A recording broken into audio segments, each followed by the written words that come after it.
ladies and gentlemen, we are going to do our rainbow cameo project. There are like three main steps to this project, like three big different chunks.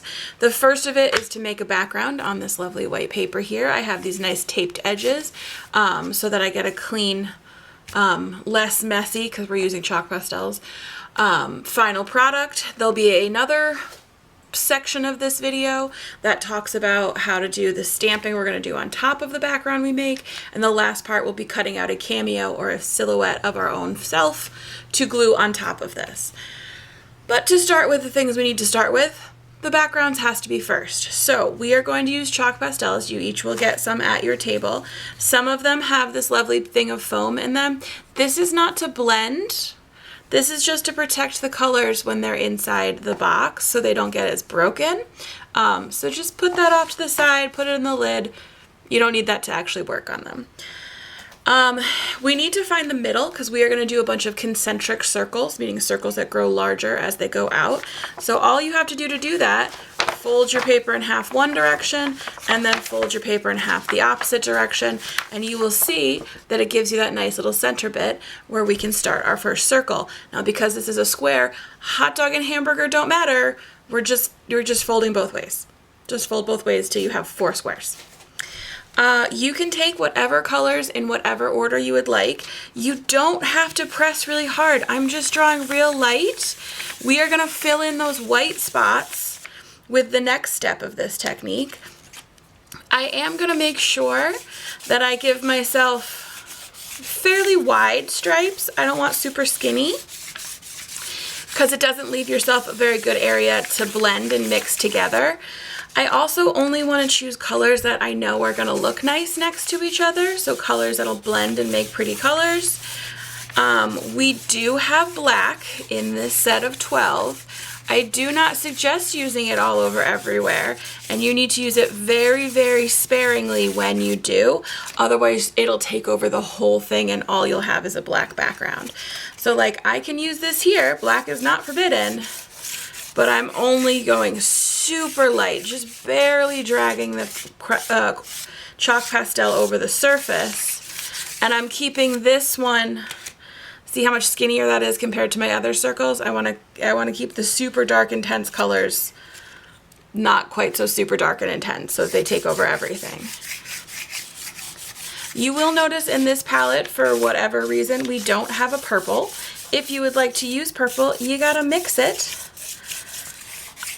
To mix a purple color, I didn't really leave myself room to use one, but I can do it in the center. You're gonna do red. I'm gonna add a little bit of white. And then I'm gonna add a little bit of blue. And when we mix those together, maybe even the light blue, it'll make more of a purple color. I promise. I know it doesn't look purple now, but it will. Actually, I'm gonna repeat that light color just for these little corners. We have to fill all the way out to the tape. It's okay if a little bit gets on the tape. Again, like these are just to trim our picture off. And that's all the chalk pastels that you need. At this point, we can put this off to the side, close this guy up. We are ready for our liquid starch. This is the one that we're going to be using in class, assuming I can find it in stores. But they will be in these little containers here, just a tiny little bit at the bottom. Now you can see that my fingers here are already a mess, so I'm gonna pause, wash my hands, and come back. You should do the same thing when you get stuff on your hands. Okay, all better, no more stuff on my hands. If you want, you can also use like a paper towel and wrap it around your hands, or holding it inside a paper towel when you're using the chalk pastels, and you'll get less messy, but as you can see, it does wash off very nicely, as long as you don't press super hard and really dig your hand in there. When we are ready for the liquid starch, we're going to use this as a way to lock in these colors and to hold them onto the paper, because right now they're very dusty, and if I ran my hand across the top of this, my hand would come back with all the different colors. When you do this, you need to start in the lightest color, so for me that's going to be the yellow. I'm just going to dip a couple of fingers in here and then just going around trying to stay within my circle. You can see I picked up a little red there. It's okay if your colors mix a little bit, but we want to make sure that we have some areas where they do actually stay the nice color. that you put down. You don't want it all to mush into one. Every once in a while I dip my fingers back in there. Now I'm going to avoid that purple in the middle because it's much, much darker. We're going to go out, again, I got a little red on my hands. I'm going to wipe it off.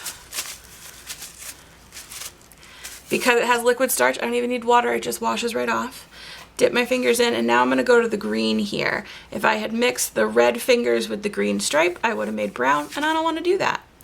I do, however, want to overlap a little bit of this so you can see where I'm mixing the yellow and the green together. I'm not going across the whole thing. I don't want streaks. I still want to keep these circles. You can see I just went in the wrong spot, but that's okay. Again, avoiding that black circle because it's much, much too dark. But I can start with the light blue out here.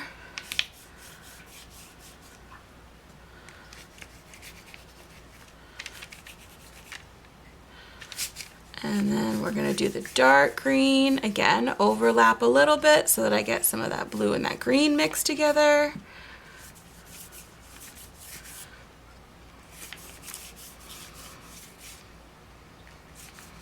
You can see I'm not speeding this up. This is really just how fast it goes.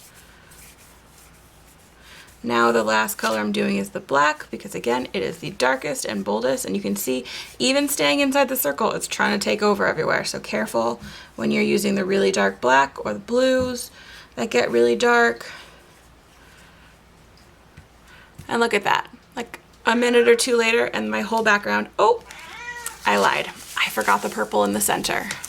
Oh, hello, Sabrina. No, thank you. The last little bit is going to be that center, and you can see it turns into kind of a purpley color in the center. Well, it's hard to see on camera, but in real life it does look purple.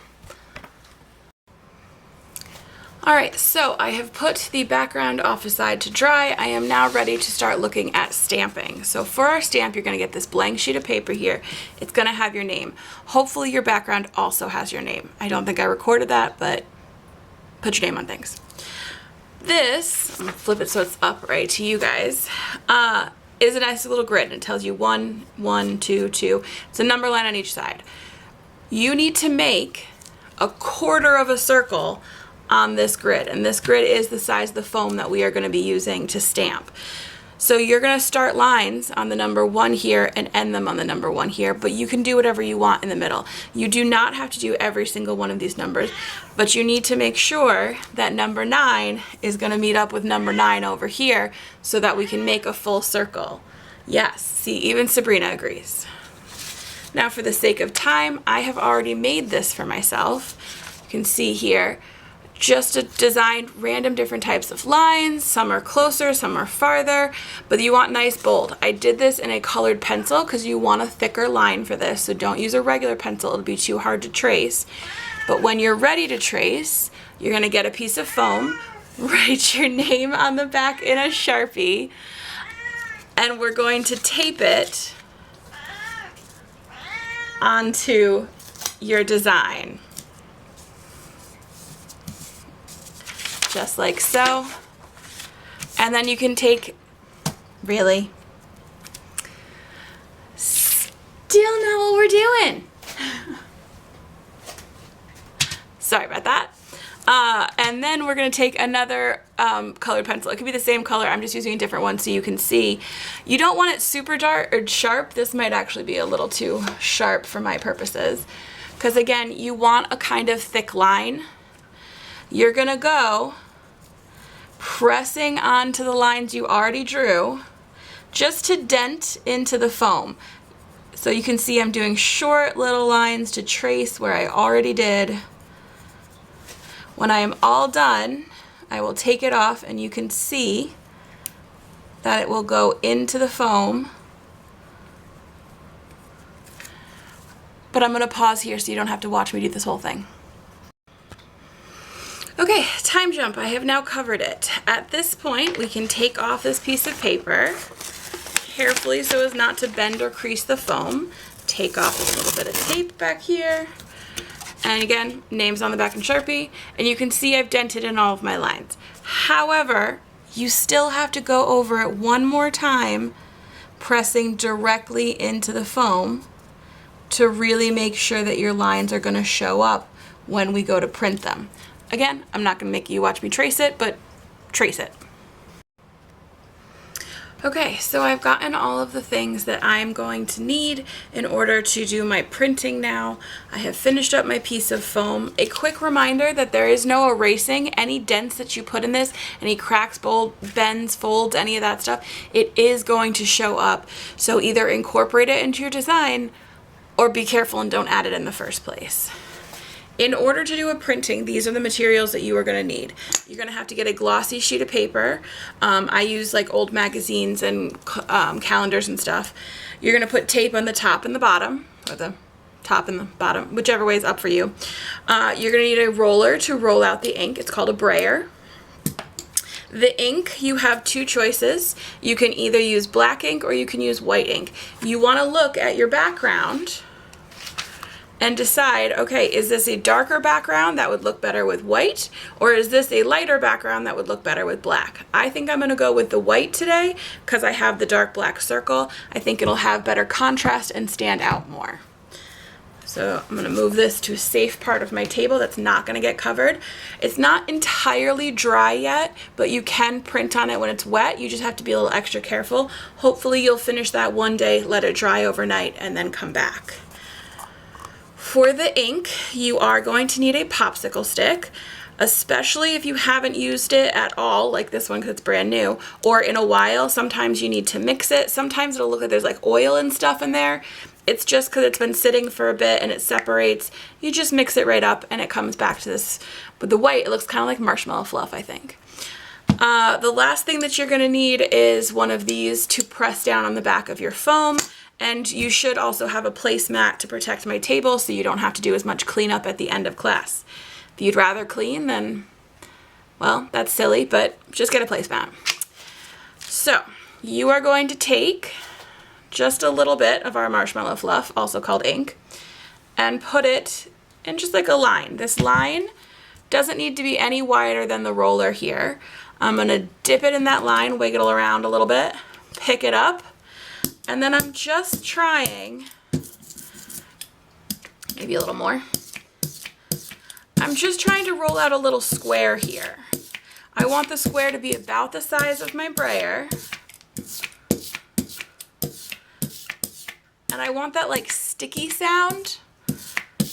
I don't want to have big lines running and globs through here. I don't want it so flat that the surface is completely non-textured. I want my roller to look a little something like this, where it almost looks like it's speckled, but completely covered. And then I'm gonna go, oh, one more thing. Something I did off camera. I added a little arrow pointing to the inside corner where all of my circle parts start. This is gonna make it a lot easier to stamp it onto your background paper. Now the white is kind of hard to see. If you use black, it's much easier to see if you've got enough ink on there because you're covering up a white surface. But if you look close, you can see the difference between what is completely covered and what doesn't have any ink on it at all. Go ahead and pick up more if you think this is getting too low. You'd be surprised how much ink it will actually require. Again, not in big globs, but it will take some ink. You can also see in mine here, if I pick it up carefully, try not to touch the top, some of my lines here started filling in with white ink. Now, this may be fine, or it may not print correctly. So what I want you to do for your very first one is to get a piece of scrap paper, and we're gonna print a practice on the scrap paper before our final copy. You can take this and you're gonna roll on the back here. Rolling, rolling, rolling, rolling, rolling. So much rolling. Because it's on scrap, it's not a big deal if you roll off the edges, but when you're on your actual one, you're gonna need to be a little careful because if you're touching other spots, you might be picking up ink on your hands. Again, clean hands work better for this project. Now, we're gonna pick this guy up and see how well I did. Okay, so if we look, it's a very nice print. It got a little light over in this corner, But those lines did not fill in. I can still clearly see my design. So I think we're good to actually print this on our final copy. This, if you want to keep it, you can. Otherwise, it goes right in the trash. I'm going to repeat all of these steps, and then I'm going to show you the putting it on the background part. Okay, so the ink does dry pretty quickly, so you want to print fast. You don't want to go real slow once you started rolling out your ink on this piece of foam. Now I'm going to flip it over so you can see where that arrow is. That arrow is telling me that's the corner I have to line up with the middle of my picture. So I'm going to stick it on here. Now this paper, the reason I'm using it is because I actually made a mistake when I was measuring. So yours will fit perfectly within the taped borders. Mine goes off just a little bit. I'm going to press it down first with my fingers and then roll on the back here, being really careful when I get to the edge. I'm not trying to crush my foam, just make sure it's really good and pressed on there. I can then take and peel this guy back up. Ta-da! Okay, now you can see where mine was a little bit wetter in here. There's some smudging of the ink, so that's why it's important to give yourself time to dry in between steps. I'm going to pause again and show you how to roll out the next one. Okay, number 2, again, flipping over so that that corner is pointing to the inside. Line that up with my other one. You don't want to wiggle too much, you really do just want to press it down. I might have wiggled a little too much, but it's okay if we have a kind of mess up area. I'll show you why that worked out fine later. So again, roly-poly on the back.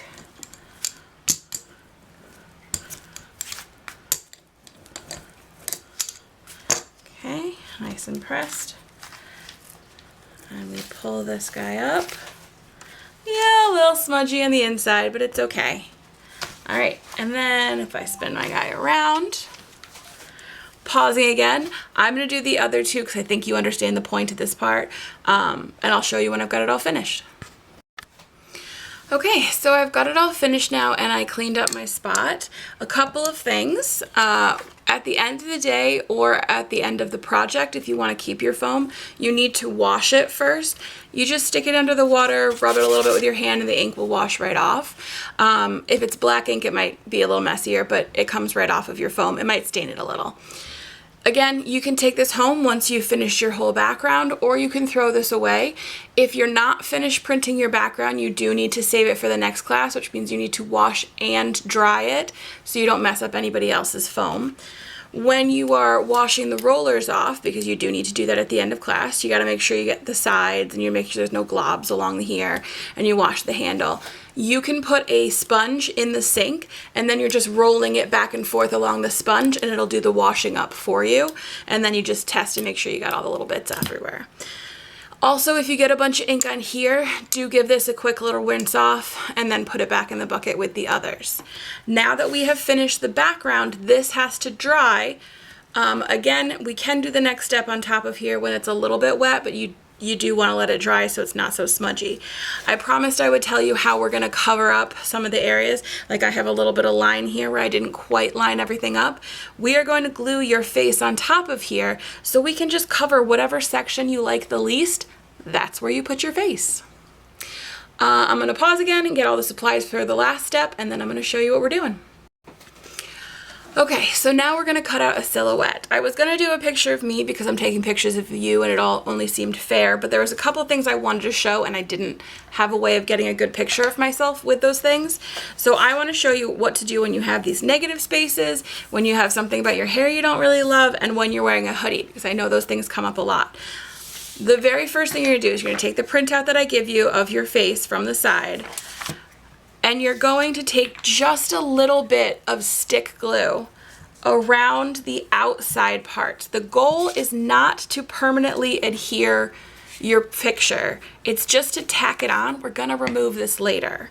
So I've got just a little bit, and I stick it on my piece of black paper. Now, if, again, just like with the, I just made a mistake. Yep, let's own that. Because I did white on my background, I should really be doing a white piece of paper. Okay, just kidding, I have to fix that. Okay, all better. I found a white piece of paper. Again, if your ink is black, you'll use a black piece of paper. If your ink is white, you'll use a white piece of paper. I used white ink, so I don't need this now kind of gluey piece of paper. That'll become scrap for something else. So this is just briefly tacked down. It doesn't matter if the corners are peeling up because we're not gonna keep all this outside stuff. We're just doing the U part of it. Now, I am gonna tell you, if you want to cut things off, like if you have this lovely little hunchback here caused by the hood of a hoodie, please don't cut out the hunchback. You're not, I mean, you can if you want, but you're gonna, So you can take and give yourself like a line and be like, this is probably where my shoulder is. If you get stuck and you're not really sure about it, come talk to me and I'll help you figure out where that should be. The same thing, like this is really messy here and makes her head look a little lumpy. I can just be like, I'm just gonna trim this a little bit to make it look more like it's her head. It'll also make it a little easier to cut in here. I can simplify some of these hair when I'm cutting to again make it a little bit easier to cut out, because the point of this is to really do a good job of cutting yourself out so you get all the little details. You do not have to cut it out all as one cut, but you're gonna try your best to go nice and slow. Remember, we're always turning the paper, not the scissors. So my scissors are still going up and down, straight up and down away from me, but my paper is rotating around. Now I'm left-handed, so if you're right-handed, do it with your right hand, but I'm just showing you because I can't cut with my right hand. Well, I've never tried, but I don't think I would do a very good job. So we're gonna cut along this line here. Careful not to cut her ponytail off.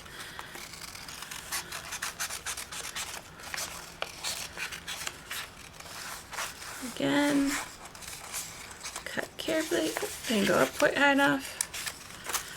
I know this is a riveting video, guys. You're watching me like cut out a face. But it's okay. Maintain focus. Who knows? Maybe my cat will jump back into frame. Probably not, she's sleeping, but it's fine. All right, now, especially around the face here, there are so many children that accidentally cut off their own noses. Please don't do that. Go slow and steady around the curve. Do not think you have to cut it off all in one big cut. If you can, super great. If you can't, it's fine. Do little cuts until you get it right. I'm going slowly around her lips. Do not rush this. It will not look like you. Slowly, slowly. Okay. So ta-da! This is my person. If I flip it over, ta-da! Oh, I forgot to do the rest of her hair. Just kidding. I lied to you a little. Almost ta-da. Okay. Again, I'm giving myself a general cut, and then I'm gonna go back in and give myself some of these spaces. I don't need it to be exactly perfect when it comes to your hair, because guess what? Your hair is not exactly perfect. But something that looks vaguely realistic is helpful. And then maybe one bit here. Okay, so again, I gave myself some kind of like pointy little bits at the end so it's not just chopped. Now we can take and peel this off. Hopefully there's little to no glue holding this part on. If you want to keep your face, keep your face. Otherwise, trash or recycle bin. Now we have our lovely silhouette. For this, we need to glue this onto our background. It doesn't stick as well if you use the stick glue. I know that sounds funny, but we need to actually use the liquid glue. There are two different caps to the liquid glue. One of them has the orange cap, one of them has the clear cap. They work the exact same way. You don't pull this off or twist it all the way off. You just twist it a little and it opens. So you can see there's now like a little space here, and that means you can get air in and out here and the glue will come out the top. If you pull the whole orange part or the whole clear part off, you are gonna get an insane amount of glue going all over everywhere in a giant puddle. And you're gonna be, oh my God, I ruined everything. And it's not true, but it's still not a great idea to do. So just twist the cap a little. Again, we're gonna do that little bit goes a long way. I'm not making a whole lake worth of glue. I'm keeping the glue bottle touching my paper so that it doesn't kind of go everywhere. I'm not staying in one spot for too long, but I am making sure I get all the way around and maybe like a little bit in the middle. Okay? This, because it's liquid glue, you can put it on a slightly wet background. Now hopefully yours is not as completely wet like mine is, but we are where we are, so I'm doing it like this. You are then going to decide where you want to place yours and stick it down. Okay? Just lightly press. If you get glue on your fingers, just be careful. I'm also trying not to press the white of the background because I don't want to pick up the ink that's still wet. Hopefully yours is dry. Unless you're really rushed for time, you should let it dry. And then this is your final version. Now I will go through and cut off, like that's why I put this up a little bit, I will cut off the black tape parts that keep your paper from curling while we're doing this, because you don't need it when we're all done, and it helps clean up the edge. Like right now this looks a little messy, it won't when you cut off the edges.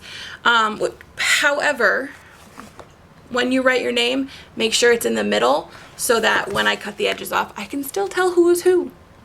But yeah, that is our Rainbow Cameo project all finished.